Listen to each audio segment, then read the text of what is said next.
O cheiro de gasolina queimada se misturava ao ronco doloroso do meu estômago vazio. Era o terceiro dia sem comer. Na minha frente, o playboy chutava o pneu daquela máquina italiana de 3 milhões, gritando com o reboque no celular. Eu me aproximei, com as mãos tremendo de fraqueza, e sussurrei: "Moço, eu conserto por um lanche." Ele riu na minha cara, jogou uma moeda de 50 centavos na lama e disse: "Sai pra lá, zumbi, vai sujar meu carro." Mal sabia ele que eu tinha ajustado aquele mesmo motor V10 em Interlagos 20 anos atrás.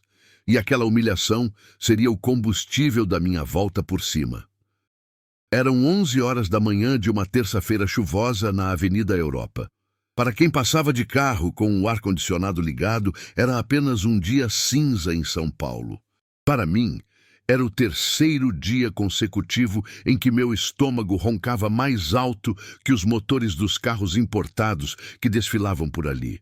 Eu estava sentado no meio-fio, encolhido sob um pedaço de papelão úmido, tentando proteger as únicas coisas que me restavam: minha dignidade e um velho manual de mecânica que eu usava como travesseiro. A fome não é apenas uma dor na barriga. Ela é uma névoa que deixa seu raciocínio lento e suas mãos trêmulas. Mas de repente um som cortou o barulho da chuva. Não foi um som qualquer, foi um engasgo. Um engasgo metálico, agudo, seguido de um suspiro de exaustão mecânica. Meus ouvidos, treinados por 30 anos em autódromos e oficinas de alta performance, se aguçaram instantaneamente. A 50 metros de mim, uma Ferrari vermelha parou abruptamente na faixa da esquerda, travando o trânsito. O motorista saiu batendo a porta. Era um garoto, não devia ter mais de 25 anos. Terno azul marinho impecável, relógio dourado que valia mais que a casa que eu perdi e uma expressão de quem nunca ouviu um não na vida. Ele chutou o pneu dianteiro com força, praguejando contra o mundo, enquanto as buzinas atrás dele começavam a formar uma sinfonia de ódio. "Lata velha! 3 milhões nessa porcaria para me deixar na mão no meio da reunião." Ele gritava ao celular, gesticulando furiosamente. Eu sabia o que aquele carro tinha. Eu não apenas ouvi o problema, eu senti o problema na minha própria pele. Aquele som específico de tosse seca antes do motor morrer era a bomba de combustível de alta pressão falhando por superaquecimento no relé. Um defeito raro, mas que eu conhecia como a palma da minha mão suja de graxa. A fome me deu uma coragem que eu não sabia que ainda tinha. Levantei-me, minhas juntas estalaram e a tontura veio forte. Respirei fundo, sentindo o cheiro de asfalto molhado e gasolina não queimada, e caminhei em direção ao carro. Quando cheguei perto, o garoto, vamos chamá-lo de Beto, estava gritando com alguém do seguro no telefone. "Não me interessa se o guincho demora 1 hora. Eu tenho um almoço com investidores agora. Se eu perder esse contrato, eu processo vocês." Eu parei a 2 passos dele. A chuva escorria pelo meu rosto, lavando a fuligem de dias dormindo na rua. "Moço!" Minha voz saiu rouca, fraca. "Não é a bateria." Beto parou de falar no telefone. Ele se virou lentamente, me medindo de cima a baixo com um olhar de nojo tão profundo que doeu mais que o frio. Ele viu meus sapatos furados, minha calça manchada de óleo velho e a barba por fazer. "O que você disse?" Ele perguntou, não com curiosidade, mas com desprezo. "Não é a bateria", repeti tentando firmar a voz. "É o relé da bomba de injeção. Se o senhor tentar ligar de novo, vai afogar as velas." Ele riu. Uma risada curta e seca. "Escuta aqui, amigão", ele disse, fazendo aspas com os dedos livres. "Sai de perto do carro. Você vai arranhar a pintura com essa sujeira toda." "Eu posso consertar", insisti. A urgência da fome falava por mim. "Eu só preciso de uma chave de fenda e um pedaço de fio. Em troca, o senhor me paga um prato de comida. Só um lanche." Foi nesse momento que a humilhação tomou forma física. Beto enfiou a mão no bolso da calça de alfaiataria, tirou uma moeda de 50 centavos e a jogou no chão, bem numa poça de água suja aos meus pés. "Pega e vaza. Vai comprar sua cachaça em outro lugar. Não me amola. Senti meu rosto queimar. O sangue subiu à cabeça. A vontade de chorar e a raiva se misturaram na minha garganta. Eu olhei para a moeda, depois para o carro. Mas ninguém esperava o que eu faria a seguir. Eu não me abaixei para pegar a moeda. Eu dei um passo em direção ao capô do carro. Abre o capô, eu disse. Minha voz mudou. Não era mais o mendigo pedindo esmola. Era o chefe de mecânica da equipe Vox falando. Uma autoridade que eu achava que tinha morrido junto com minha esposa. Beto recuou um passo, assustado com a mudança no meu tom. Você tá louco? Vou chamar a polícia. Chama, desafiei. Até eles chegarem, seu carro continua parado. Você perde sua reunião e esses investidores vão fechar com seu concorrente. Ou você me deixa encostar nesse motor por 2 minutos. O trânsito estava caótico. Motoristas passavam xingando. Alguns filmavam com o celular esperando ver uma briga. Olha lá, o playboy e o mendigo brigando no meio da Europa. Alguém gritou. A pressão social estava funcionando a meu favor. Beto olhou para o relógio, suando frio apesar da chuva. Ele estava encurralado. 1 minuto, ele sibilou, com raiva nos olhos. Se você estragar meu carro, eu juro que acabo com o pouco de vida que te resta. Ele destravou o capô. Ao levantar aquela tampa pesada, o mundo ao meu redor desapareceu. O barulho das buzinas sumiu, a fome sumiu.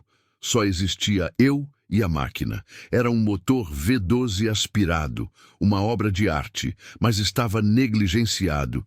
Eu via os cabos de vela ressecados, a poeira acumulada onde não deveria haver. Mas meus olhos foram direto para a caixa de fusíveis auxiliar, escondida perto da torre do amortecedor esquerdo. Era um segredo de fábrica desse modelo, algo que poucos manuais mostravam. Você tem um clipe de papel? Eu perguntei, sem olhar para trás. O quê? Você tá de brincadeira com a minha cara? Beto estava incrédulo. Um clipe, ou um grampo de cabelo, qualquer metal fino, rápido. Beto, talvez hipnotizado pela minha certeza absoluta, tateou os bolsos e tirou um clipe de dinheiro dourado. Isso serve, eu disse arrancando da mão dele. Ei, isso é ouro! Ignorei. Com mãos de cirurgião, entortei o clipe dourado. Localizei o relé defeituoso. Ele estava quente, quase queimando meus dedos calejados. O plástico estava derretido, o circuito estava aberto. O carro nunca ligaria daquele jeito. A multidão se aglomerava na calçada. Um motoboy parou ao lado, tirou o capacete e gritou. Deixa o tiozão trabalhar, playboy. O cara tem cara de quem manja. Beto estava roxo de vergonha. Você tem 30 segundos, ele gritou. Eu precisava fazer uma ponte direta no relé para bypassar o sensor de temperatura, enganando o módulo central para liberar a pressão do combustível. Era uma manobra arriscada. Se eu errasse o pino, queimaria a central eletrônica de R$50 mil. Minha mão tremia de fome, mas quando toquei o metal, ela firmou. Era memória muscular. Clique. O clipe encaixou. Senti a pequena faísca na ponta dos dedos. Entra no carro, ordenei sem me virar. Beto hesitou. Entra e liga, gritei com a voz de quem comandava boxes em Interlagos. Ele obedeceu, quase por reflexo. Entrou, girou a chave. O motor de arranque girou. 1, 2 vezes. O silêncio da multidão era absoluto. Beto me olhou pelo para-brisa com um sorriso de escárnio, pronto para dizer, eu te avisei. Mas então... Vroom! O V12 despertou com um rugido feroz, potente, estabilizando numa marcha lenta perfeita. A fumaça parou. O som era música pura. A multidão na calçada aplaudiu e assobiou. O motoboy buzinou em comemoração. Eu fechei o capô com cuidado, limpei minhas mãos sujas de graxa na minha própria calça e respirei aliviado. A tontura voltou com força total. Beto saiu do carro, pálido. Ele olhava para o motor funcionando, depois para mim, depois para o clipe de ouro que agora fazia parte do motor dele. Como? Ele gaguejou. A arrogância tinha dado lugar a um choque genuíno. O mecânico da concessionária disse que precisava trocar o módulo inteiro. Eles sempre dizem isso. Murmurei, me encostando num poste para não cair. O módulo está bom. É um erro de projeto na dissipação de calor do relé auxiliar da bancada B. Acontece quando você exige muito do carro em baixa rotação no trânsito. Ele me encarou, tentando processar aquelas palavras técnicas saindo da boca de um homem que parecia um naufrágio humano. Quem é você? Ele perguntou, finalmente me vendo como uma pessoa. Só alguém com fome. Respondi, e a fraqueza nas minhas pernas finalmente venceu. Minha visão escureceu. A última coisa que vi foi o asfalto molhado vindo de encontro ao meu rosto e ouvi o grito de alguém. O velho desmaiou! Mas o que Beto não sabia, e o que eu estava prestes a descobrir quando acordasse, era que aquele clipe de ouro tinha acabado de reconectar muito mais do que um motor. Ele tinha ligado o meu passado ao meu futuro de uma forma que ninguém poderia prever. Porque aquele carro, aquele modelo específico, tinha uma assinatura gravada no bloco do motor. Uma assinatura que eu fiz 20 anos atrás, quando aquele protótipo saiu da linha de montagem na Itália. E o pesadelo estava apenas começando. O cheiro de éter e lavanda barata foi a primeira coisa que senti. Não era o cheiro da rua, não tinha o azedume do lixo, nem a umidade do papelão. Abri os olhos com dificuldade, sentindo uma dor aguda na cabeça, como se um pistão estivesse batendo dentro do meu crânio. Eu não estava no asfalto. Estava em uma cama, coberto por lençóis brancos e engomados. O teto era limpo, sem manchas de infiltração. Ao meu lado, um monitor cardíaco bipava num ritmo lento e constante. Bip, bip, bip. Tentei me sentar, mas meu corpo pesava 1 tonelada. A fome tinha passado, substituída pela náusea do soro glicosado correndo na minha veia. Finalmente, a bela adormecida acordou. A voz veio da poltrona no canto do quarto. Era ele, o garoto da Ferrari, Beto. Ele não parecia mais tão arrogante quanto na avenida, mas ainda tinha aquela postura de quem é dono do lugar. Ele segurava o meu velho manual de mecânica com as pontas dos dedos, como se fosse um objeto contaminado. Mas seus olhos estavam fixos naquelas páginas sujas de graxa, com uma curiosidade que ele tentava esconder. Onde eu estou? Perguntei, minha voz ainda arrastada. Clínica Santa Helena, privada. Ele fechou o livro com um estalo seco e se levantou. O médico disse que você teve um colapso por hipoglicemia severa e desidratação. Basicamente, você quase morreu de fome na minha frente. Ele caminhou até a janela, olhando para a chuva que ainda caía lá fora. Eu paguei a conta. Considere isso o pagamento pelo conserto do carro. Estamos quites. Eu deveria ter agradecido.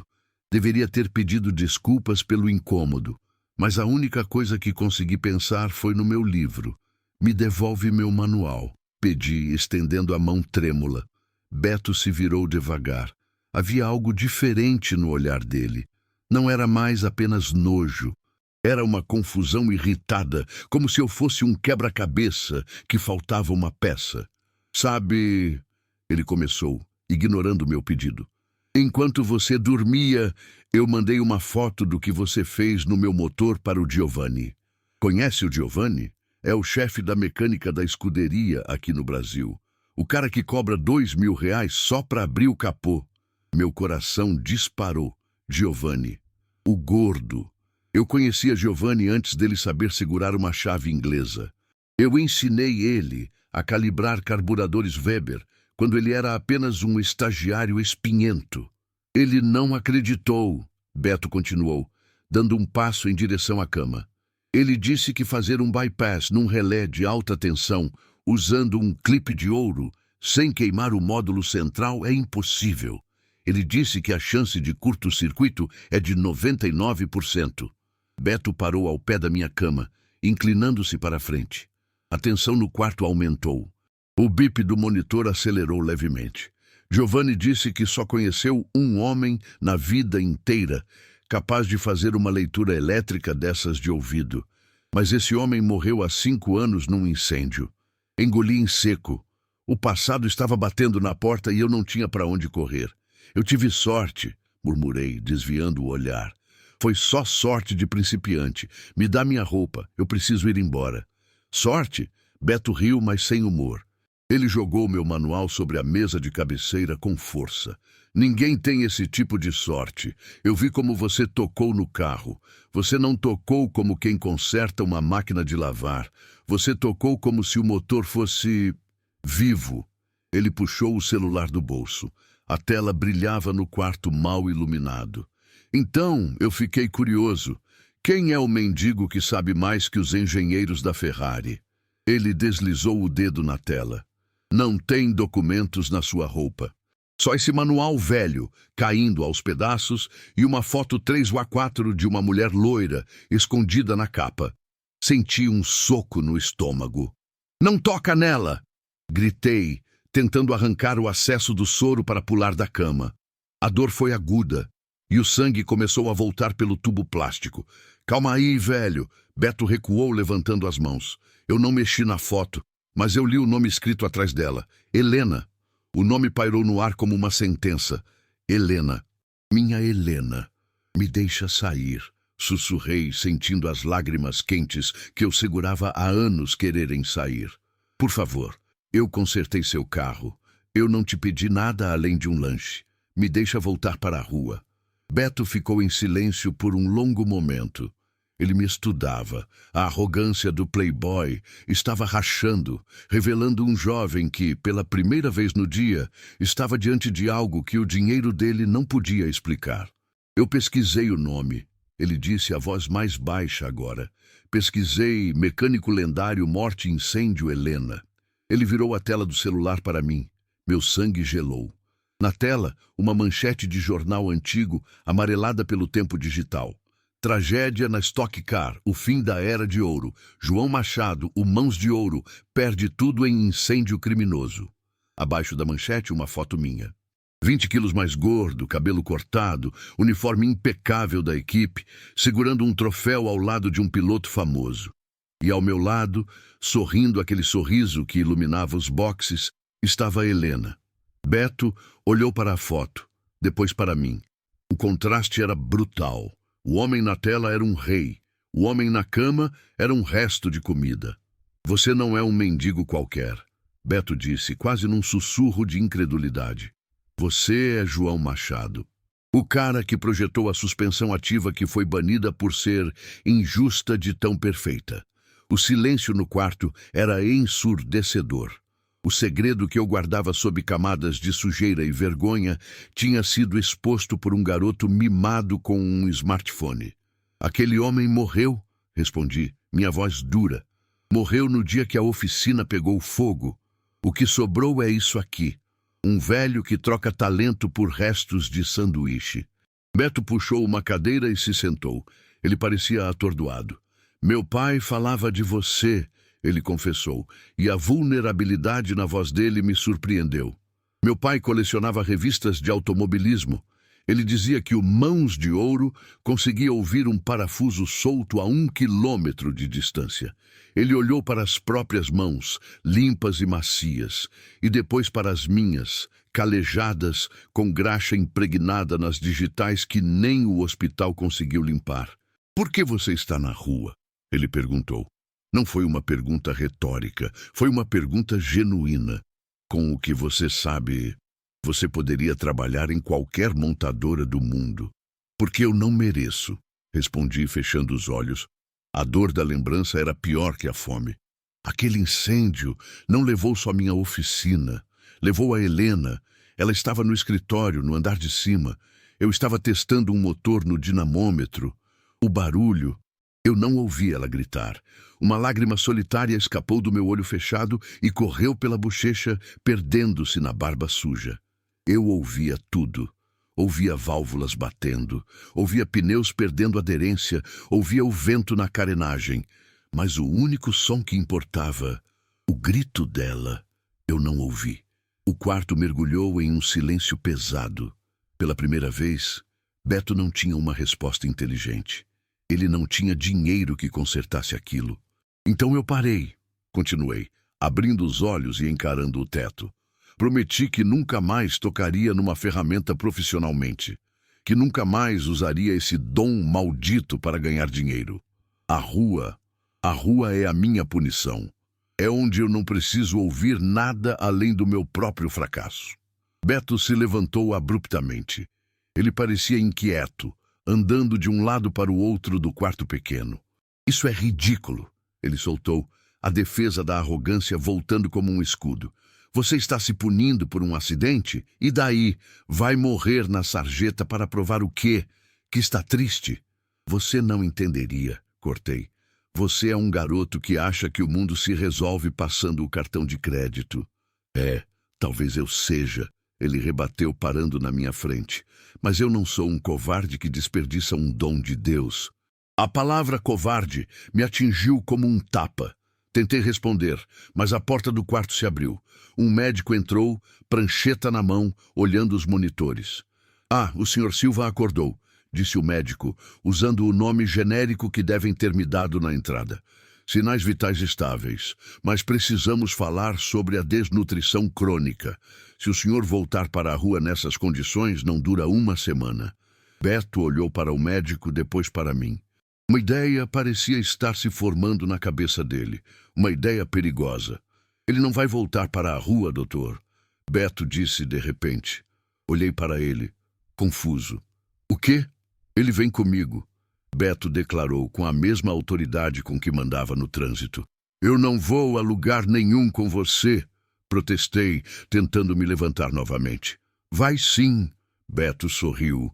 Um sorriso que misturava astúcia com algo que parecia esperança. Porque você esqueceu uma coisa no meu carro, franzi a testa. Eu não esqueci nada. O clipe ficou no relé. Não isso, Beto balançou a cabeça. Quando eu abri o porta-luvas para pegar o documento do seguro para o guincho, eu vi uma placa de metal rebitada no painel interno. Eu nunca tinha notado antes. Ele fez uma pausa dramática. Está escrito, montado à mão em Maranello, supervisão final, JM para Projeto H, senti o ar faltar. O mundo parou. Projeto H, Projeto Helena. Aquele carro, minha voz falhou. É um protótipo único. Beto continuou, os olhos brilhando. Meu pai comprou num leilão fechado anos atrás. Ele nunca me deixou dirigir. Peguei escondido hoje. Ele se aproximou do meu ouvido, sussurrando para que o médico não ouvisse. Aquele carro foi o último projeto que você assinou antes do incêndio, não foi, João? Foi o carro que você fez para ela. Eu estava paralisado. O destino não era apenas cruel, ele era sádico. De todos os carros em São Paulo, de todas as avenidas, de todas as quebras mecânicas, eu fui consertar justamente o H. O carro que eu construí peça por peça para dar a Helena no nosso aniversário de 20 anos de casados. O carro que nunca cheguei a entregar. Você disse que consertou o relé. Beto disse, voltando à sua postura de negociador implacável. Mas aquele motor tem um barulho estranho na terceira marcha que ninguém consegue resolver. Nem a fábrica. Dizem que o carro é amaldiçoado. Ele me encarou profundamente. Se você quer punição, João, voltar para a rua é fácil demais. Você quer sofrer de verdade? Então venha comigo. Venha consertar a única coisa que restou dela. Ou você vai deixar o legado da Helena apodrecer na minha garagem. Aquilo foi um checkmate. Ele usou minha dor, minha culpa e meu amor contra mim em um único golpe. Olhei para as minhas mãos sujas. Olhei para o manual velho. E então olhei para Beto, vendo pela primeira vez que por trás daquele terno caro havia um garoto desesperado por algo que ele não sabia nomear, mas que precisava de mim para encontrar. Só o motor, eu disse com a voz embargada. Eu arrumo o motor e depois eu sumo. Beto sorriu. Fechado. Mas antes... Ele torceu o nariz. Você precisa de um banho. Você fede a derrota. Enquanto o médico saía para preparar a alta, eu olhei pela janela. A chuva tinha parado. O sol tentava rasgar as nuvens cinzas de São Paulo. Eu estava prestes a entrar na cova dos leões, na mansão do homem que me humilhou para tocar na máquina que carregava a alma da minha esposa morta. Eu não sabia se aquilo era a minha salvação ou o meu fim definitivo. Mas de uma coisa eu tinha certeza. O motor V12 do Projeto H ia cantar de novo, e dessa vez eu ia ouvir cada nota. O que eu não sabia era que, ao aceitar aquele desafio, eu estava prestes a descobrir que o incêndio que matou Helena não foi um acidente. E a peça defeituosa que causou tudo estava prestes a aparecer onde eu menos esperava. A garagem da mansão de Beto não era uma garagem. Era um mausoléu de vidro e concreto, frio como um centro cirúrgico. O cheiro era de limpeza química e cera de carnaúba, um contraste violento com o fedor de urina e diesel queimado que impregnava minhas narinas nos últimos 5 anos morando na rua. Entramos em silêncio. Beto acendeu as luzes com um toque no celular. Fileiras de luzes LED brancas se acenderam no teto alto, revelando a coleção do pai dele. Porsches, Mercedes, um Jaguar antigo. Carros que fariam qualquer colecionador babar, mas meus olhos passaram direto por eles, como se fossem brinquedos de plástico, e travaram no fundo da sala. Lá estava ele, sobre uma plataforma giratória, coberto por uma capa de veludo cinza. O Projeto H. Minhas pernas falharam. Tive que me apoiar em uma bancada de ferramentas inoxidável, tão limpa que parecia nunca ter visto uma gota de óleo. "Você está bem?" Beto perguntou. Ele parecia menos um playboy agora e mais um garoto pisando em ovos. "Tira a capa", mandei. Minha voz saiu como um vidro quebrado. Beto hesitou. Depois caminhou até a plataforma. Ele puxou o tecido devagar. Quando o metal prateado, pérola noturna, brilhou sob as luzes, eu não vi um carro. Eu vi um fantasma. As curvas do para-choque, a entrada de ar no capô, o desenho dos retrovisores. Cada linha daquele carro tinha sido desenhada inspirada nela. Na silhueta de Helena, uma onda de náusea e vertigem me atingiu. De repente, eu não estava mais na mansão no Morumbi. Flashback. Era uma tarde de novembro. O calor dentro da oficina era insuportável. O rádio tocava rock clássico. Helena estava debruçada na janela do escritório, no mezanino acima de mim, gritando algo e rindo, balançando um recibo na mão. "João!" O fornecedor entregou os pistões forjados errados de novo. Ela ria, jogando o cabelo loiro para trás. Eu estava embaixo do Projeto H, apertando o coletor de escape. O barulho da parafusadeira pneumática era ensurdecedor. "O quê?" Gritei de volta sem parar de trabalhar. "Eu disse que eu te amo, seu teimoso." Ela gritou mais alto. Eu sorri. Eu sempre sorria quando ela falava, mas eu não respondi. Eu só queria terminar aquele aperto. Só mais um parafuso. "João, João!" A voz de Beto me puxou de volta. Eu estava de joelhos no chão da garagem chique, as mãos cobrindo os ouvidos, tremendo incontrolavelmente. A vergonha de ser visto assim por aquele garoto era imensa, mas a dor era maior. "É ele", sussurrei. "É o carro." Levantei-me com dificuldade. Aproximei-me da máquina como quem se aproxima de uma bomba relógio. Minha mão, calejada e suja, pairou sobre a lataria fria. Quando meus dedos tocaram o metal, senti uma descarga elétrica que não veio da bateria. Veio da alma. "Abre a porta", pedi. Beto abriu. O cheiro do interior me atingiu. Couro italiano envelhecido e um leve, quase imperceptível, aroma de baunilha. O perfume dela. Ele ainda estava lá, preso nas fibras do estofamento, encapsulado pelo tempo como um segredo. Caí sentado no banco do motorista. O volante de madeira que eu mesmo tinha lixado e envernizado encaixou nas minhas mãos como se tivesse esperado por mim todos esses anos. "Você disse que tem um barulho", falei, olhando fixamente para o painel. "Na terceira marcha." "Sim", Beto encostou na porta aberta. "Entre 3.500 e 4.000 rotações. Um zumbido. Ninguém acha a origem. Já desmontaram o câmbio 2 vezes. Fechei os olhos. Não é o câmbio, murmurei. É o coração. O quê? Beto franziu a testa. Liga o exaustor dessa garagem, ordenei, minha voz ganhando firmeza. A Mãos de Ouro estava assumindo o controle, empurrando o mendigo triste para o banco de trás. Vamos ligar essa coisa. Beto correu para ligar o sistema de exaustão. O zumbido dos ventiladores industriais preencheu o silêncio. Girei a chave.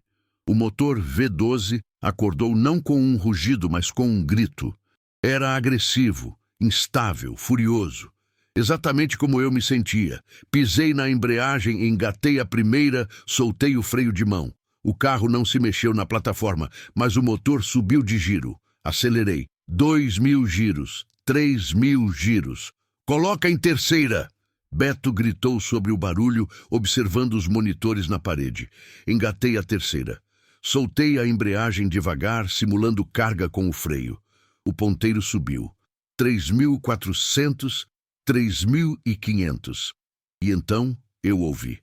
Não era um defeito. Era uma canção. Um zumbido harmônico, triste e agudo, que vibrava através do chassi e subia pela coluna de direção, ressoando diretamente nos ossos do motorista. Qualquer mecânico diria que era um rolamento solto. Mas eu sabia o que era. Desliguei o motor bruscamente. O silêncio voltou, mais pesado que antes. Fiquei sentado ali, com a testa encostada no volante, respirando rápido. E aí? Beto perguntou ansioso. Descobriu? Não tem nada quebrado, respondi sem levantar a cabeça. Eu fiz isso de propósito. Como é? Beto parecia indignado. Você projetou um defeito? Não é um defeito, gritei saindo do carro e batendo a porta com força. O eco estalou na garagem. É uma frequência, 432 Hz. Anota lá. Comecei a andar de um lado para o outro, gesticulando freneticamente, a loucura e a genialidade se misturando. Helena tocava violoncelo. Ela amava essa nota. Ela dizia que era a frequência do universo. Eu afinei o escapamento e a vibração do cardan para exatamente nessa rotação produzir essa nota. Era o meu presente. Quando ela acelerasse na estrada, o carro cantaria para ela. Parei na frente de Beto, ofegante. Ele me olhava com a boca entreaberta, chocado. Mas eu nunca entreguei o carro. Minha voz quebrou, voltando ao sussurro. Porque no dia que eu terminei a afinação, foi o dia do incêndio. Beto encostou na parede, cruzando os braços, processando a informação. Meu pai sempre disse que esse carro era perigoso. Ele disse baixinho. Que o incêndio começou nele. Mentira! Rugi, avançando sobre ele. Pela primeira vez, vi medo real nos olhos do playboy. O carro estava perfeito. Eu verifiquei a fiação 3 vezes. Então o que aconteceu, João? Beto devolveu o grito, mantendo a posição. Se você é tão genial, por que sua oficina virou cinzas? Por que sua mulher morreu enquanto você brincava de afinar escapamentos? Aquelas palavras foram facas. Ele tinha tocado na ferida que nunca cicatrizou. Caí de joelhos novamente. A energia da raiva se dissipou, deixando apenas o vazio. Eu não ouvi, solucei. Eu estava testando essa maldita nota. O motor estava berrando a 6.000 giros. O isolamento acústico da cabine era perfeito. Tão perfeito que eu não ouvi o alarme de incêndio, não ouvi os gritos dela no andar de cima. As lágrimas corriam livremente agora, sujando o chão imaculado da garagem. Quando eu desliguei o carro, já era tarde. O teto do escritório tinha desabado. Eu tentei subir, Deus sabe que eu tentei. Minhas mãos queimaram tentando levantar as vigas, mas ela já tinha ido. Levantei as mãos para Beto ver. As cicatrizes de queimadura nos meus braços e palmas, que muitos achavam ser apenas sujeira ou doença de pele, eram marcas de uma guerra perdida contra o fogo. Eu matei ela, Beto, não com um fósforo, mas com a minha obsessão pela perfeição. Eu construí um caixão acústico e me tranquei dentro dele enquanto o mundo dela queimava. O silêncio na garagem durou uma eternidade. Eu esperava que Beto me expulsasse, que ele dissesse que eu era um monstro, que chamasse a segurança. Mas ele não fez isso. Ouvi passos se aproximando. Senti uma mão no meu ombro. Não era uma mão pesada de julgamento. Era firme. Levante-se, João. Olhei para cima. Beto estava com os olhos marejados, mas sua expressão era dura, decidida. Ele segurava um iPad. Você precisa ver isso. Eu não quero ver nada. Me deixa ir embora. Olha, ele enfiou a tela na minha cara. Era um documento digitalizado, um laudo pericial antigo da seguradora. Meu pai comprou o espólio da sua oficina depois do incêndio, Beto explicou rápido, incluindo os arquivos legais que a polícia perdeu. Eu achei isso na nuvem da empresa dele ontem à noite, depois que você foi internado. Forcei meus olhos cansados a focar nas letras miúdas. Laudo técnico, 44299, causa do incêndio.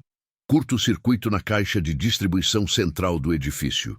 Observação. Foram encontrados resíduos de acelerador químico, benzina, nos conduítes do andar superior. Indício de sabotagem externa. O sistema de alarme foi desativado manualmente 15 minutos antes do início do fogo. O mundo girou. Sabotagem? Perguntei sem ar. Não foi o carro, João, Beto disse apertando meu ombro. E não foi sua culpa por não ouvir. Alguém desligou o alarme. Alguém queria que aquela oficina queimasse. Mas quem? Minha mente tentava conectar pontos que estavam apagados há anos. Eu não tinha inimigos. Eu só consertava carros. Talvez você não, Beto disse, o rosto sombrio. Mas o Mãos de Ouro tinha concorrentes. Tinha gente que perdia milhões nas pistas porque seus carros eram imbatíveis. Ele caminhou até o carro e abriu o porta-luvas novamente. Tirou de lá um pequeno caderno de capa preta, chamuscado nas bordas. Esse diário estava no carro quando meu pai comprou. Ele nunca me deixou ler. Disse que dava azar. Mas hoje eu li. Ele me estendeu o caderno. Reconheci a letra imediatamente. Era a letra de Helena. Abri na última página escrita, datada do dia do incêndio. João está lá embaixo, obcecado com o projeto H. Ele quer que seja perfeito para mim. Eu não tenho coragem de dizer a ele que recebi outra ameaça hoje. O homem da construtora ligou de novo. Disse que se não vendermos o terreno da oficina até sexta-feira, eles vão resolver do jeito deles. Não vou contar ao João. Ele já tem preocupações demais. Eu resolvo isso hoje. O caderno caiu da minha mão. Não foi um acidente. Não foi negligência minha. Helena morreu protegendo meu sonho. Protegendo a oficina. Uma mistura de dor e uma fúria gelada, assassina, começou a crescer no meu peito. A culpa, que me esmagou por 5 anos, de repente mudou de forma. Ela virou combustível. Combustível de alta octanagem. Olhei para o carro. Ele não era mais um símbolo da minha falha. Ele era a única testemunha. Ele era a prova do amor dela e do crime deles. Quem é a construtora? Perguntei. Minha voz não tremia mais. Era aço puro. Beto hesitou, engolindo em seco. A construtora é a Magna Corp. Eu conhecia o nome. Era dona de metade da cidade agora. E sabe quem é o CEO da Magna Corp hoje? Beto perguntou com medo da resposta. Balancei a cabeça negativamente. O homem que era seu maior rival nas pistas. Aquele que nunca conseguiu te vencer. Roberto o Tubarão Dantas. Fechei os punhos. As unhas cravaram na palma da mão até sangrar. Roberto. O homem que sempre dizia que ganhar não é o mais importante, é a única coisa. Virei-me para o Projeto H. Passei a mão no capô, carinhosamente, como se acariciasse o rosto de Helena. Beto, chamei sem olhar para ele. Fala, João. Você disse que queria consertar esse carro. Sim, nós não vamos apenas consertar, falei, e quando me virei para ele, Beto recuou um passo. Meus olhos ardiam com um fogo que ele nunca tinha visto. Nós vamos preparar essa máquina para a guerra. Guerra? Beto gaguejou. João, o que você vai fazer? Roberto Dantas organiza o Grand Prix de rua, todo ano, certo? Aquele evento ilegal que a prefeitura finge que não vê, onde os bilionários correm com seus brinquedos? Sim, é semana que vem. O prêmio é simbólico, mas o prestígio... Eu não quero o prêmio, cortei. Eu quero que ele veja esse carro no retrovisor. Eu quero que ele ouça a nota lá a 8.000 giros. Eu quero que ele saiba que o fantasma de João Machado voltou do inferno para cobrar a dívida. Caminhei até a bancada de ferramentas. Peguei uma chave inglesa pesada, sentindo o peso familiar, o equilíbrio perfeito. Olhei para o meu reflexo no metal polido. O mendigo tinha sumido. O Mãos de Ouro estava de volta. Mas dessa vez, suas mãos não estavam lá para criar arte. Estavam lá para executar justiça. Você tem comida nessa casa? Perguntei. Beto sorriu, um sorriso nervoso, mas cúmplice. A cozinha está cheia. Ótimo, respondi, abrindo a caixa de ferramentas principal com um estalo alto. Traga café, muito café. E não me incomode, eu tenho um motor para reconstruir e depois tenho uma visita para fazer. Mas enquanto eu mergulhava a cabeça no motor, decidido a transformar minha dor em vingança, eu não percebi que Beto estava enviando uma mensagem no celular com as mãos trêmulas. Para. Pai, mensagem. Ele mordeu a isca. Ele vai consertar o carro. Mas ele sabe sobre a máquina. O que eu faço agora? Eu achava que tinha encontrado um aliado. Mas na pista traiçoeira da vida, você nunca sabe quem está pilotando o carro de segurança. As 72 horas seguintes foram um borrão de cafeína, metal e faíscas. A garagem imaculada de Beto deixou de parecer um laboratório e virou uma trincheira de guerra. O chão de epóxi branco agora estava manchado de óleo 15/40 e marcas de pneu. Eu não dormi. A cada vez que meus olhos pesavam, a imagem de Helena sorrindo na janela da oficina piscava na minha mente e a adrenalina voltava com força total. Mas algo estava mudando. Não era apenas o carro que estava sendo reconstruído. Passa a chave de torque. Ajuste para 45 newtons, ordenei, sem tirar a cabeça de dentro do cofre do motor. Houve um silêncio. Normalmente Beto reclamaria. Diria que não é meu empregado. Mas senti o peso frio da ferramenta sendo colocada na minha mão estendida. 45 newtons. Confirmado, disse Beto. Saí debaixo do capô e o encarei. O Playboy tinha sumido. O terno azul marinho de R$3.000 estava jogado num canto embolado. Ele usava um macacão antigo da equipe Ferrari que ficava um pouco largo nele, e suas mãos de manicure perfeita, estavam imundas. Havia graxa sob as unhas e um corte superficial no polegar que ele nem parecia notar.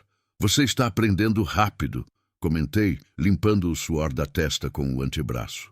Beto sorriu, e pela primeira vez não foi aquele sorriso cínico de canto de boca. Foi um sorriso de orgulho infantil. Nunca pensei que desmontar um alternador fosse terapêutico, ele confessou, olhando para as peças espalhadas na bancada. Meu pai sempre me deu carros prontos. Ele dizia que quem tem dinheiro não suja a mão. Seu pai entende de preços, não de valores. Retruquei, voltando a apertar os parafusos do cabeçote. O preço é o que você paga. O valor é o que você deixa de si mesmo na máquina. Quando você sangra num parafuso, aquele parafuso é seu. Beto ficou em silêncio, observando o corte no próprio dedo. Ele parecia lutar com algo interno, uma batalha silenciosa que eu, na minha obsessão por vingança, não estava decifrando completamente. João, ele começou, a voz vacilante. Sobre a corrida, o que tem? Perguntei, focado em calibrar a injeção eletrônica. Você tem certeza que quer enfrentar o Roberto Dantas? Ele não joga limpo. O carro dele, o Viúva Negra, tem o dobro da potência desse aqui. Dizem que ele usa nitro escondido no chassi. Parei o que estava fazendo, levantei-me e caminhei até o espelho na parede. O homem que me encarava de volta não era mais o mendigo da Avenida Europa. Beto tinha me trazido roupas limpas, comida decente e uma navalha. A barba desgrenhada se fora, revelando um rosto marcado pelo tempo, sim, mas com um queixo firme que eu não via há meia década. O brilho nos meus olhos não era mais de fome, era de foco. Potência não é tudo, garoto, respondi, virando-me para ele. O carro do Dantas é força bruta, o projeto H é equilíbrio, e nós temos algo que ele não tem. O quê? Nós não temos nada a perder. Beto desviou o olhar nervoso. Ele tinha muito a perder. A herança, o status, a aprovação do pai. E pelo jeito como ele checava o celular a cada 10 minutos, ele sabia que estava caminhando sobre uma linha muito tênue. Precisamos de uma peça. Mudei de assunto, quebrando a tensão. O intercooler original não vai aguentar a pressão que vou colocar nos turbos. Preciso de um núcleo de cerâmica.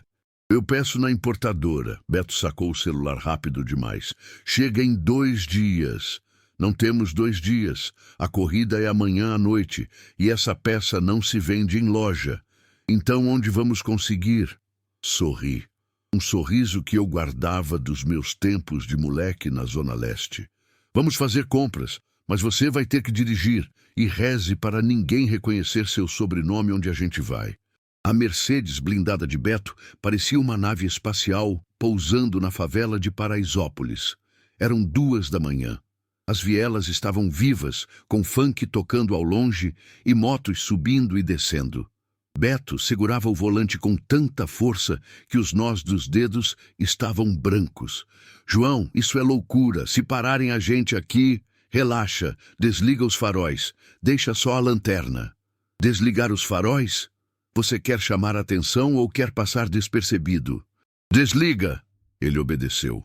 O carro deslizou na penumbra. Guiei Beto por um labirinto de ruas estreitas até pararmos em frente a um galpão de zinco que parecia abandonado. Fica no carro, ordenei. Nem ferrando. Beto soltou o cinto. Eu não fico aqui sozinho. Eu vou com você. Saímos do carro. O ar cheirava a churrasquinho e esgoto a céu aberto. 2 homens armados saíram da sombra do galpão. Beto travou. Calma, sussurrei. Um dos homens, um gigante com uma cicatriz no rosto, apontou uma lanterna para nós. Perdeu, Playboy. Passa a chave da nave. Baixa a bola, Tonhão, eu disse, dando um passo à frente. O gigante franziu a testa, apertando os olhos. Ele focou no meu rosto agora limpo, mas ainda familiar. Mãos de ouro? Ele perguntou incrédulo. É tu mesmo, velho? A gente achou que tu tinha morrido. Vaso ruim não quebra, Tonhão, só racha. O clima de tensão evaporou instantaneamente. Tonhão abriu um sorriso sem 2 dentes e me deu um abraço de quebrar costelas. Caramba, o mestre voltou! Ele gritou para dentro do galpão. Ô Zé, traz a cachaça, o João tá vivo! Beto olhava a cena boquiaberto. Ele via o mendigo sendo tratado como rei por homens que ele atravessaria a rua para evitar. Entramos no galpão. Era um desmanche, sim, mas organizado. Peças de carros de luxo empilhadas até o teto. O que te traz aqui, mestre? Tonhão perguntou, servindo um copo de café preto para mim e ignorando Beto. Preciso de um núcleo de resfriamento de cerâmica, daqueles que vieram naquele lote da Porsche roubada em 2018. Tonhão assobiou. Tu tem memória de elefante, hein? Eu tenho um, mas tá guardado pro meu Opala. Eu troco pelo segredo do ponto de ignição do seu Opala, ofereci. Eu sei, porque ele falha na arrancada. Os olhos de Tonhão brilharam, negócio fechado.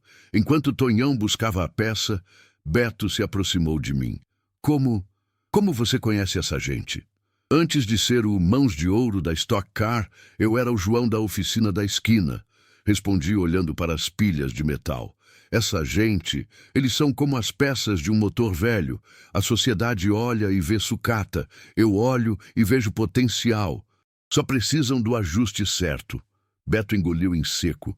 Eu te julguei mal, João. Eu te tratei como lixo. Você foi ensinado a ver o mundo através de um vidro blindado, garoto. O vidro te protege, mas distorce a imagem. Tonhão voltou com a peça. Era perfeita. Na volta para a mansão, o silêncio no carro era diferente. Não era medo, era respeito. João, Beto disse, sem tirar os olhos da estrada. Meu pai, ele nunca me olhou como aquele cara olhou para você, com admiração. Para o meu pai, eu sou apenas um investimento que ainda não deu retorno. Senti uma pontada de pena. Aquele garoto rico era tão miserável quanto eu fui na rua. A pobreza dele era de afeto. Você tem talento, Beto, eu disse sincero. Suas mãos são boas, você tem o toque. Só precisa parar de tentar impressionar quem não te enxerga e começar a impressionar a si mesmo. Vi uma lágrima escorrer pelo rosto dele no reflexo do painel. Chegamos à mansão às 4 da manhã. Instalamos o intercooler. O sol estava nascendo quando apertei o último parafuso. Hora de acordar a fera, eu disse. Dessa vez, deixei Beto ligar. Ele sentou no banco do motorista, as mãos trêmulas de exaustão e expectativa. Girou a chave. O motor pegou de primeira. O som, meu Deus, o som. Com o novo intercooler e o escapamento ajustado, a nota lá, em 432 Hz, estava mais pura. Era um lamento e um grito de guerra ao mesmo tempo. O chão da garagem vibrava. As ferramentas na bancada trepidavam em sintonia. Beto desligou o carro. Ficamos parados ali, ouvindo o tic-tac do metal esfriando. Está pronto, sussurrei. A Helena está pronta. João, Beto saiu do carro. Ele parecia pálido. O celular dele vibrou na bancada. Ele olhou para a tela. Vi a cor sumir do rosto dele. O que foi? Perguntei, sentindo meu estômago gelar. O instinto de sobrevivência das ruas apitou no meu cérebro. Nada, só ansiedade. Ele mentiu. Ele mentiu mal. Ele pegou o celular e o enfiou no bolso rápido demais. Eu vou subir tomar um banho, ele disse, evitando meu olhar. Descansa um pouco, João. A noite vai ser longa. Ele saiu quase correndo da garagem. Fiquei sozinho com o Projeto H. Mas a desconfiança tinha entrado no recinto como uma fumaça tóxica. Caminhei até onde o celular dele estava segundos antes. Ele tinha deixado o iPad desbloqueado na bancada, aberto no aplicativo de mensagens sincronizado. Eu não devia olhar, mas eu já tinha perdido tudo uma vez por confiar cegamente. Olhei. A última mensagem recebida vinda de um contato salvo como o chefe, que eu sabia ser o pai dele. O acordo está mantido. Deixe ele consertar o carro. Quando ele sair para a corrida, a polícia vai interceptar. Carro roubado, motorista indigente. Ele volta para a cadeia, nós ficamos com o protótipo e vendemos a patente para a Magna. Não estrague tudo, filho. E a resposta que Beto estava digitando quando eu entrei, mas não enviou. Pai, eu. O chão se abriu sob meus pés.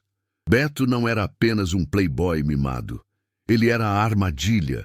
Tudo aquilo, a ajuda, a comida, a amizade, era para garantir que eu terminasse o serviço de graça antes de ser descartado como lixo novamente. Eles iam roubar o legado de Helena. De novo, senti uma vontade insana de pegar a chave inglesa e destruir o carro. Se eu não podia ter, eles também não teriam. Levantei a ferramenta, pronto para esmagar o cabeçote que levei dias polindo. Mas então, parei. Olhei para o iPad de novo. A mensagem de Beto não tinha sido enviada. Pai, eu... Ele hesitou. Lembrei das mãos dele sujas de graxa, do sorriso orgulhoso, da lágrima no carro. O garoto estava em conflito. Ele estava na encruzilhada.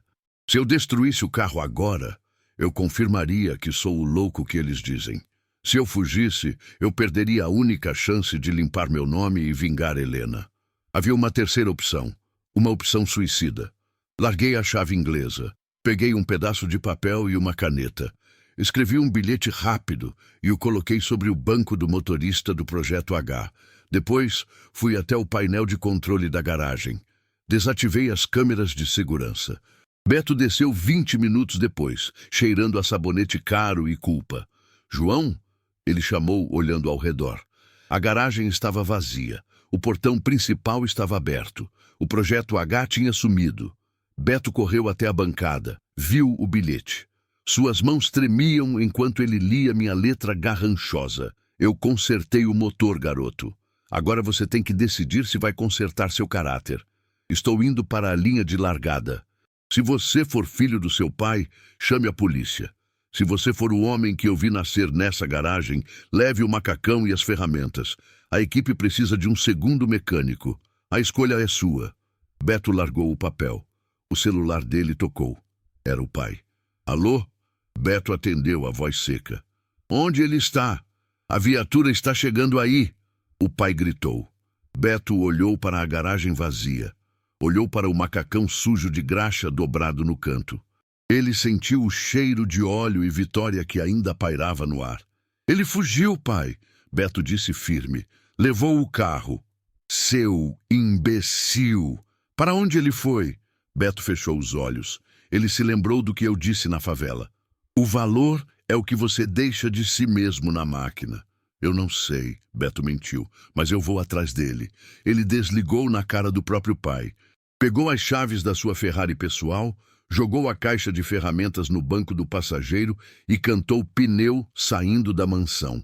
Ele não estava indo me caçar. Ele estava indo para a corrida. A transformação estava completa. O aprendiz tinha virado cúmplice. E agora nós dois estávamos contra o mundo. O Porto de Santos, àquela hora da madrugada, parecia um cenário de fim de mundo. Contêineres empilhados formavam cânions de aço enferrujado, e a neblina do mar cobria o asfalto irregular, onde a elite corrupta de São Paulo vinha brincar de pilotos. Eu estacionei o Projeto H na linha de largada improvisada. Ao meu lado, o Viúva Negra, um supercarro preto fosco modificado ilegalmente, rosnava como uma besta. O motorista baixou o vidro. Roberto Dantas, 20 anos mais velho, mas com o mesmo olhar predador. Ele sorriu ao ver o carro prateado, mas seu sorriso morreu quando me viu ao volante. Ele piscou, como se visse uma assombração. João? Ele gritou sobre o barulho dos motores. Você devia estar morto, ou pedindo esmola na Sé. A esmola acabou, Roberto, respondi, minha voz fria cortando a neblina. Vim cobrar a conta e os juros são altos. Ele riu, uma gargalhada nervosa. Com essa lata velha? Esse carro é amaldiçoado, João. Ele matou sua mulher. Vai matar você também. Acelerei o motor em resposta. O V12 gritou. Mas não a nota aguda ainda. Guardei a música para o momento certo.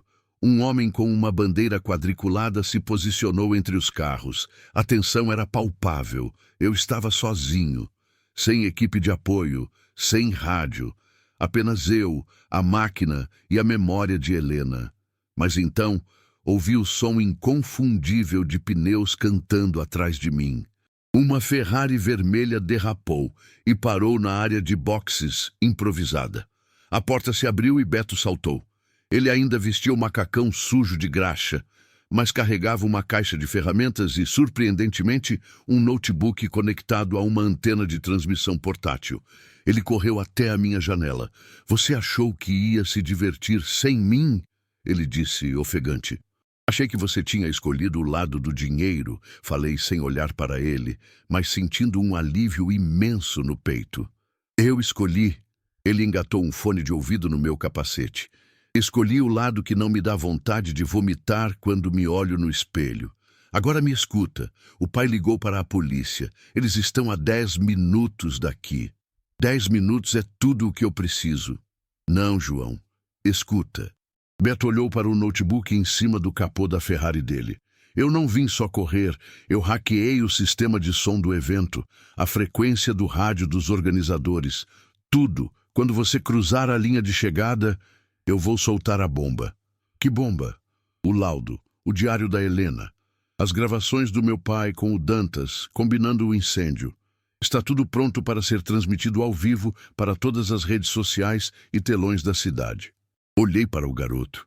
Ele estava tremendo, mas não de medo, de coragem. Aquele era o verdadeiro mãos de ouro da nova geração. Vamos fazer barulho, garoto. Sorri. O homem da bandeira levantou o braço. 3, 2, 1. Largada! O mundo virou um borrão. A força G me esmagou contra o banco de couro. O projeto H não apenas acelerou, ele saltou. Dantas tinha mais potência bruta. O nitro dele disparou na reta, colocando meio carro de vantagem. Ele jogou sujo imediatamente, fechando minha linha, tentando me jogar contra os contêineres. Ele está bloqueando a esquerda. Cuidado com o vácuo. A voz de Beto no rádio era minha única âncora com a realidade. Eu vejo, gritei, reduzindo para a quarta marcha para ganhar tração na curva fechada. Pneus gritaram. Cheiro de borracha queimada invadiu a cabine. Estávamos lado a lado a 200 km/h. Dantas olhou para mim. Ele girou o volante bruscamente, batendo na lateral do Projeto H. O impacto fez meu carro sambar na pista. O volante tentou escapar das minhas mãos, mas eu o segurei com a força de 20 anos de ódio acumulado. O eixo traseiro, os sensores indicam vibração, Beto alertou. Aguenta, Helena! Aguenta! Gritei para o painel. Entramos na última seção da pista. Uma reta longa de 2 quilômetros. Era tudo ou nada. Dantas ativou o segundo estágio do nitro. O Viúva Negra cuspiu fogo pelo escapamento e se afastou. 10 metros, 20 metros. Eu estava no limite. O contagiros marcava 7.000 RPM.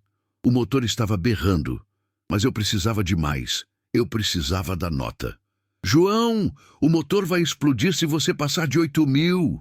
Beto gritou. Não vai explodir, sussurrei. Vai cantar. Pisei fundo. O pedal encostou no assoalho. 7.500 RPM. 7.800 RPM. O carro começou a tremer violentamente. O calor subia pelas minhas pernas. 8.000 RPM. E então, aconteceu. A vibração caótica cessou. O barulho ensurdecedor se alinhou. O escapamento, o cardan e o motor entraram em ressonância perfeita. Lá! Uma nota pura, aguda, penetrante. 432 Hz. O som não vinha só do motor, parecia vir do céu. Era como um violoncelo tocado por um gigante. O efeito físico foi imediato. O Projeto H cortou o ar como uma lâmina. A resistência aerodinâmica parecia desaparecer diante daquela frequência. Eu me aproximei de Dantas como um míssil prateado. Quando parelhei com ele, vi o terror no rosto dele. Ele ouvia o som. Ele sabia o que era aquele som. Era o som da oficina que ele mandou queimar. Era o grito da mulher que ele matou. O medo fez o que a falta de habilidade não faria. Ele hesitou. Tirou o pé por uma fração de segundo. Foi o suficiente. Troquei para a quinta marcha sem usar a embreagem. O Projeto H deu um último salto à frente. Cruzei a linha de chegada com um carro de vantagem. A bandeira quadriculada tremulou, mas eu não parei. Continuei acelerando, gritando junto com o motor, as lágrimas lavando o meu rosto, a dor de 5 anos saindo em cada soluço. João, olha o telão! Beto gritava, eufórico. Freei o carro e olhei para o gigantesco painel de LED que transmitia a corrida para a área VIP. A imagem da corrida tinha sumido. No lugar estava a foto da página do diário de Helena. E o áudio era uma gravação telefônica antiga, recuperada dos arquivos da Magna Corp. Queime tudo, Roberto. Se o João não vender, a gente toma as cinzas. Ninguém vai sentir falta de um mecânico. A multidão na área VIP estava em silêncio absoluto. Dantas saiu do carro dele pálido como um cadáver. Todos os olhares estavam nele, não olhares de admiração, mas de nojo. Ao longe, as sirenes da polícia uivavam, mas dessa vez elas não vinham para prender o mendigo. Saí do carro. Minhas pernas tremiam, mas fiquei de pé. Beto correu e me abraçou.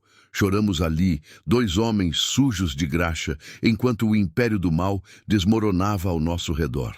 Roberto Dantas foi algemado ali mesmo, ainda com o macacão de piloto.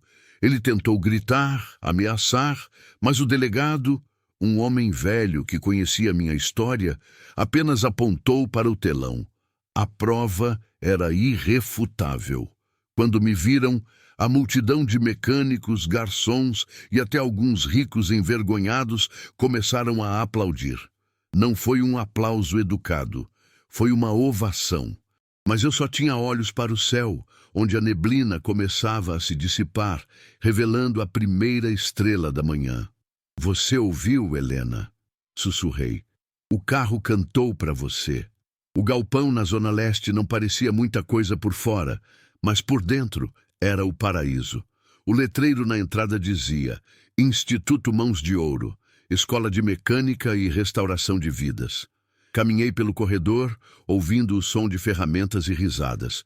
Jovens que antes estavam na Cracolândia ou nos semáforos agora seguravam paquímetros e tablets de diagnóstico. Parei na sala principal.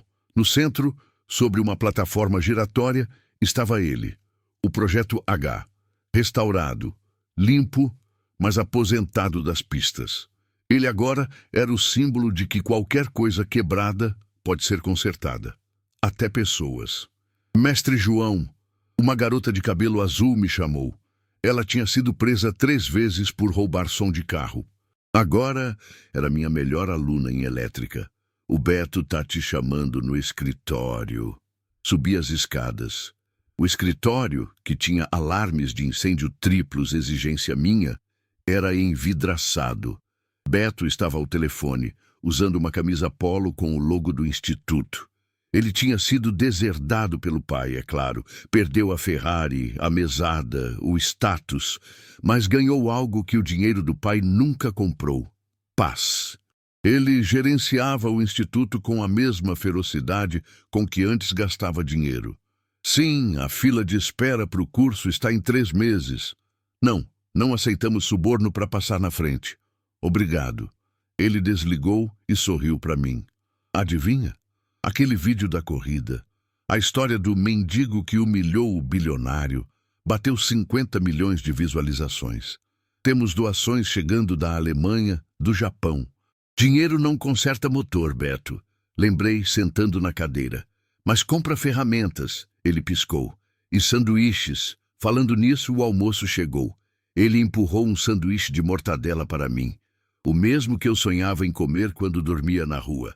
Peguei o lanche, mas antes de morder, olhei para o pátio lá embaixo. Tonhão estava ensinando um garoto a soldar escapamento. A vida pulsava. Eu tinha perdido tudo. Fui ao inferno. Fui humilhado, pisado e esquecido. Mas a vida é como um motor V12. Às vezes ela falha, engasga, superaquece. Mas, se você tiver a paciência de encontrar o defeito, se tiver coragem de sujar as mãos e, principalmente, se tiver alguém para te passar a chave certa na hora do aperto, ela volta a girar. E quando ela gira na frequência certa, meu amigo, é a música mais bonita do mundo. Mordi o sanduíche. Estava delicioso. Beto, chamei de boca cheia. Fala, mestre. Aquele Fusca 72 que chegou ontem, o motor tá batendo pino. Beto riu, pegando o próprio lanche. Eu sei, já separei as peças. Vamos lá depois do café? Sorri. Vamos, eu conserto em troca de comida. E assim a lenda continuou. Não nas pistas de Fórmula 1, mas onde realmente importava. Consertando o mundo, um parafuso de cada vez.